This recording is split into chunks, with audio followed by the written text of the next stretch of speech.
من لرم تاریخ من پر افتخار، بختیاری مینجایی کلهرم. یک زبان بویر احمدی لیراویم، وارث کاسیت و ایلامم لرم.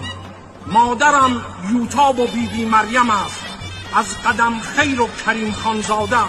چون دنا و کوه رنگ و بیستون، با شکوهم با وقار آزادم. گرچه آرامی مساکت مانده ایم، خفته اندر بیشه ما شیرها.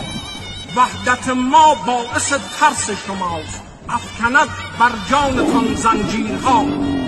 وای اگر کفتارها رفتار کفتاری کنند، یا که گرگان لحظه ای اندیشه هاری کنند، یا شغالان از سگان قلاده ها را بکسلند، یا که روباهان دوباره فکر مکاری کنند.